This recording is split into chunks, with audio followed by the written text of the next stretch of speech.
Guys welcome back to my channel. আবার চলে এসেছি আমরা লক্ষ্মী কিচেনে। আজকে বানানো হবে বিফ চাপ। তো বিফ চাপ বানানোর জন্য আমি আজকে অনেক কিছু উপকরণ নিয়েছি, সেগুলো এক এক করে দেখাচ্ছি। প্রথমে বিফ চাপটা এরকম রাখা আছে, আমি এটাকে পিস পিস করে কেটে নেব পাতলা পাতলা করে। আর তারপরে আমার এখানে উপকরণগুলো রাখা আছে, আমি বলছি এক এক করে। তো এইখানে আমি নিয়েছি জিরে আর মরিচ বাটা, এখানে নিয়েছি ধনে বাটা, এখানে নিয়েছি আদা রসুন বাটা, এটা নিয়েছি পেঁয়াজ কুচি একটা বড় সাইজের, এখানে নিয়েছি পেঁপে কুচি এক ফালি, আর এখানে নিয়েছি গরম মশলা গুঁড়ো, এখানে নিয়েছি লঙ্কার গুঁড়ো 1 চামচ, নুন 1 চামচ, লঙ্কা 3টে, আর হলুদের গুঁড়ো 1 চামচ, আর টক দই 100 গ্রাম। তো এটাকে আমি ভালোভাবে মাংসটাকে পাতলা পাতলা করে কেটে নিয়ে এটা মিক্সড করব। এগুলোকে আমি পাতলা পাতলা করে কেটে নিয়েছি, এবার একবার করে নোড়া দিয়ে ঠুকে নেব। এটা কিন্তু আমি 1 কেজি মাংস নিয়েছি। তো আমি সব মাংসগুলোকে এরকমভাবে থেঁতে থেঁতে নিয়েছি, একবার করে মেরে নোড়া দিয়ে। এবার এগুলোকে আমি মিক্সার গ্রাইন্ডারে মিক্সড করে নেব। পেঁয়াজটা দেব, পেঁপেটা দেব, আর লঙ্কাটা দেব, দিয়ে এটাকে আমি মিক্সার গ্রাইন্ডারে মিহি করে আনব। এবারে আমি মাংসটাকে বোলের মধ্যে নিয়ে টক দই মাখিয়ে দেব।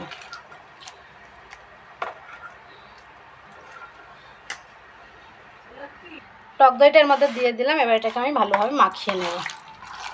নিয়ে কিছুক্ষণ ম্যারিনেশন রাখার পরে আবার সব মশলাটা একসঙ্গে মেখে রেখে 1 ঘন্টা মতো ফ্রিজে রেখে দিতে হবে।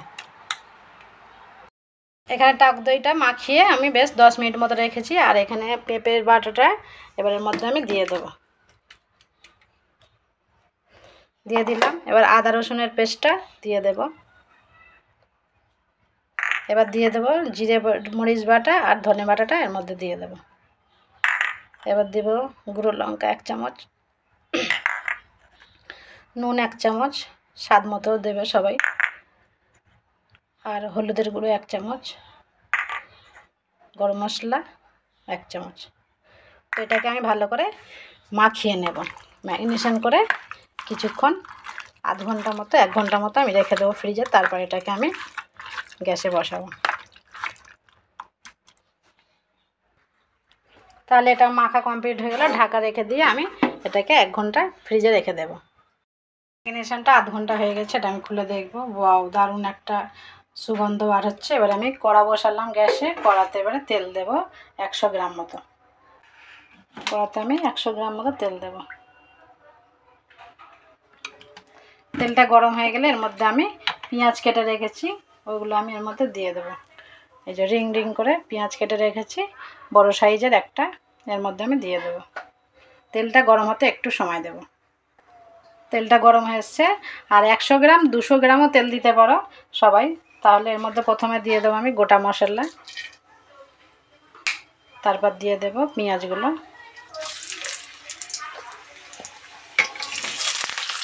পেঁয়াজটা বাদামি বাদামি করে ভেজে নেব।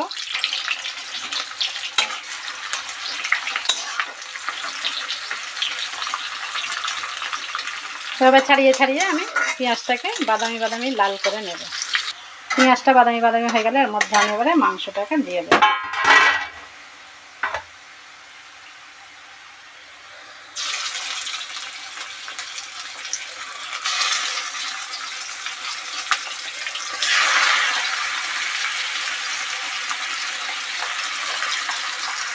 সব দিয়ে দিলাম, দিয়ে হালকা করে একটু নেড়ে দিতে হবে। আর এই মাংস থেকে যে রসটা বার হবে, এই রসেতেই আস্তে আস্তে এটা নরম হবে, এতে আর কোনো জল অ্যাড করতে হবে না। আর এটাকে আমি এবার ঢাকা দিয়ে দেব, দিয়ে গ্যাসটাকে লো ফ্লেমে করে দেবো। আর মাঝে মাঝে একবার করে এটা নেড়ে দিতে হবে। দিয়ে গ্যাসটাকে আমি লো করে দিলাম, দিয়ে কিছুক্ষণ পরে আবার নেড়ে দেবো। বেশ কিছুক্ষণ হয়ে গেলে এটাকে খুলে একবার আমি নেড়ে দেবো। দারুণ ফুটছে, এটাকে আবার নেড়ে দেবো। মাঝে মাঝে নেড়ে দেবো যাতে না তলাতে ধরে যায়।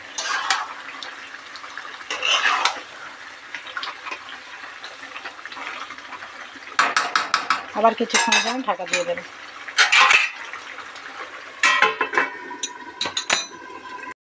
আরও বেশ কিছুক্ষণ হয়ে গেল, আবার একবার নেড়ে দেবো। এভাবে একবার করে নাড়তে নাড়তে এটা আমার কমপ্লিট হয়ে যাবে।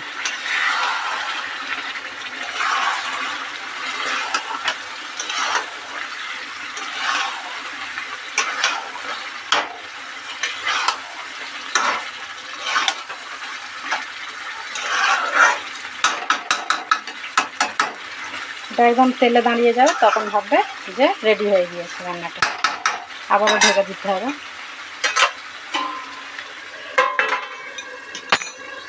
আবারও বেশ কিছুক্ষণ হয়ে গেলে আবার খুলে আরও একবার নেড়ে দেবো। রসটাও অনেকটা মরে আসছে দেখছি, আর তেলে দাঁড়িয়ে যাচ্ছে। যখন তেলে দাঁড়িয়ে যাবে এটা কমপ্লিট হয়ে যাবে। আমি আরও একবার নেড়ে দেবো।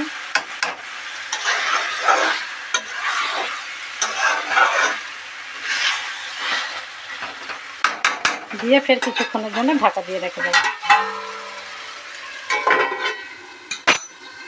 কিছুক্ষণ হয়ে গেলে এবার আমি ঢাকাটা খুলে দেখবো, মনে হয় রেডি হয়ে গিয়েছে।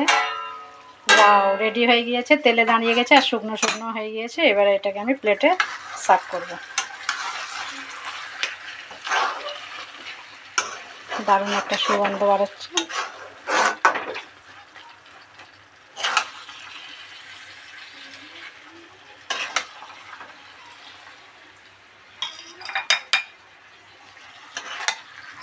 তাহলে বন্ধুরা, তৈরি হয়ে গেল আমার চাঁপ রেসিপি। তোমরা সবাই বাড়িতে এভাবে বানাবে, দারুণ একটা রেসিপি।